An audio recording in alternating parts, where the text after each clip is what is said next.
Ada seorang ibu punya anak profesor, doktor, menteri, dan miliarder di Indonesia.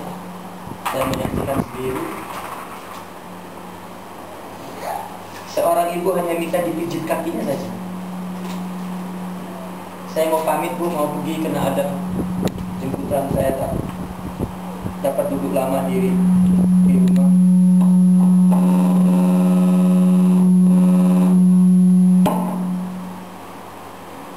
Tak dapat duduk lama di rumah. Ibunya juga bagi uang, dan dia merasa ada satu hari perayaan di rumah dia, mestinya anaknya hadir, tapi anaknya tak hadir karena dia orang penting. Dia ganti dengan uang. Saya dapat kumpul-kumpul keluarga lama saya pernah, dia bagi uang, tapi ibunya tidak tertarik dengan uang itu. Sudah rapi anak itu pakai pot, pakai apa namanya?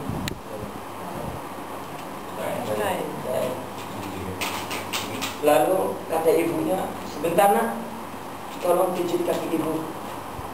Masa menteri, orang besar suruh pijit kaki sama ibunya yang tua, dipijit. Sudah dipijit sambil ditanya oleh ibu, terlambat tidak kau nak? Mungkin kau terlambat, kau terbangun. Tak payah dulu, tak payah. Begitu dia ngomong, tak payah dulu, tak apa-apa, terlambat gampang, masih jat ini. Langsung sudah seorang ibu memuji anaknya kan. Sudah cukup, sudah kamu pergi saja. Allah ibu doakan. Itu aja yang ibu minta, itu sedikit saja ada. Dan ingat kepada orang tua.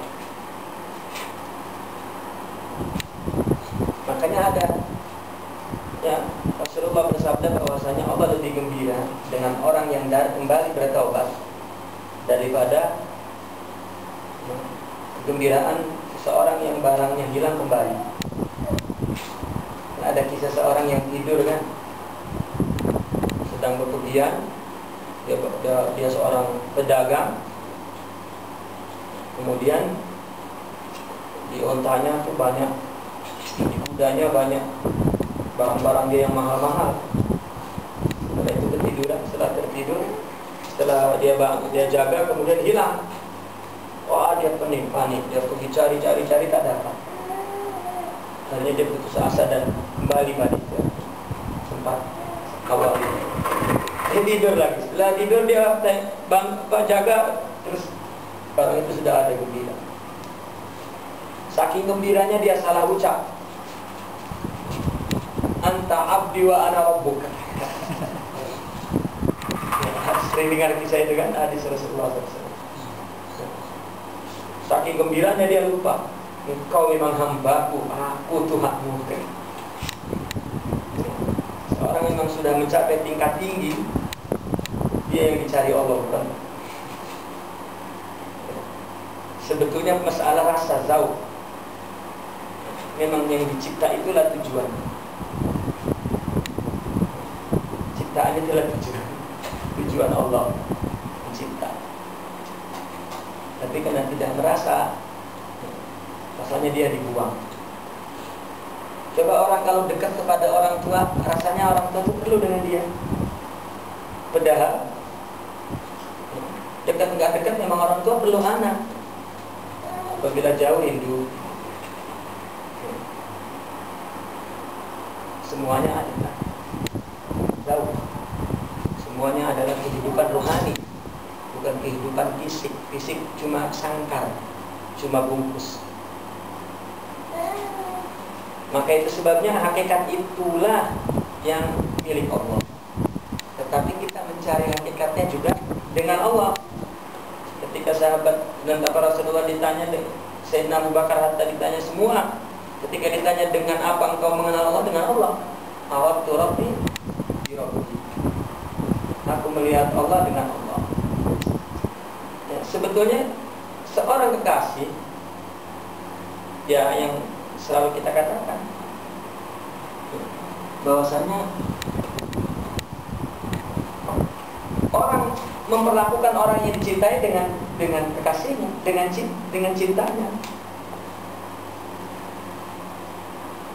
Kekasih menatap kekasihnya dengan mata kekasihnya, bukan mata dia. Kalau mata dia, mata keakuan, mata egois. Mesti dengan mata kekasih. Memegang pun dengan tangan kekasihnya.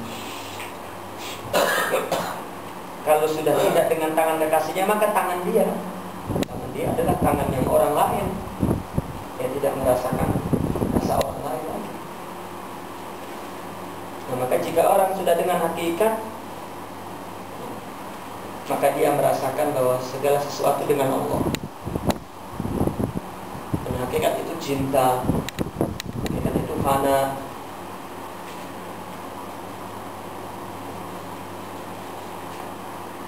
Itu sebabnya kalau sudah hakikat, tidak ada yang tidak Allah.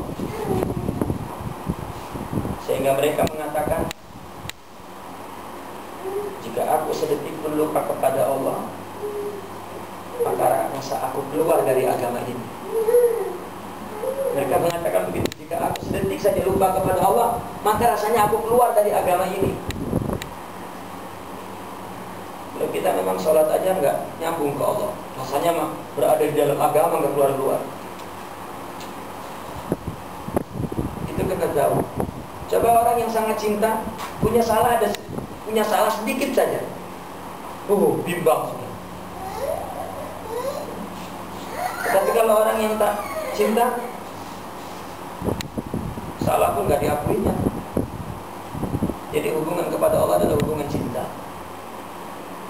Itulah hakikat, dan itulah yang diingini oleh Allah dari penciptaan makhluk ini, manusia ini, agar manusia itu mengenal, agar manusia itu mengenal Allah dan mengakui Allah.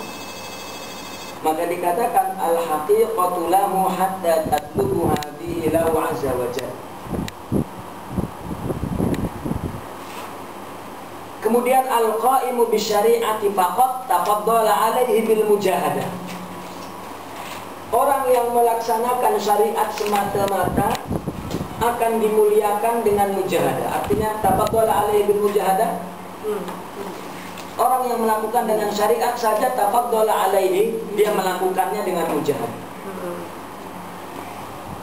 Artinya kalau orang melihat bahwa hidup ini syariat, dia tanpa hakikat, maka letih. Mujahadah itu maka letih. Wal qaim bil haqiqati tafaddala alaihi bil minnah. Tetapi kalau yang melaksanakannya dengan hakikat, maka dia mempersembahkannya adalah dengan minnah, pemberian. Orang memandang agama ini hanya lahiriah saja, maka selamanya akan letih. Tetapi jika memandang bahwasanya agama ini adalah kesertaan rohani dan cinta, maka rasanya tidak letih, seperti sesat benda pemberian. Kita cari uang dengan kerja keras. Lebih mau mana, lebih senang mana mencari uang dengan diberi orang. Jadi diberi orang tanpa kerja keras. Kita mau bina sesuatu dibagi orang, bina. Kita mau pergi dibagi orang, pergi. Kita mau memiliki sesuatu langsung ada. Dibanding dengan mau makan cari uang dulu baru makan. Artinya pekerjaan yang dilakukannya letih. Hidup ini, ibadah ini kalau dilakukan dengan cinta dan dengan hakikat, rasanya punya kekuatan untuk melakukannya dengan mudah. Seolah-olah dia tidak berupaya, tidak, semuanya dibagi oleh Allah. Mulai sebetulnya memang betul bahwa kitanya saja diciptakan, kemudian syariatnya dari Allah, dan semua gerak adalah gerak Allah. Tetapi laut ini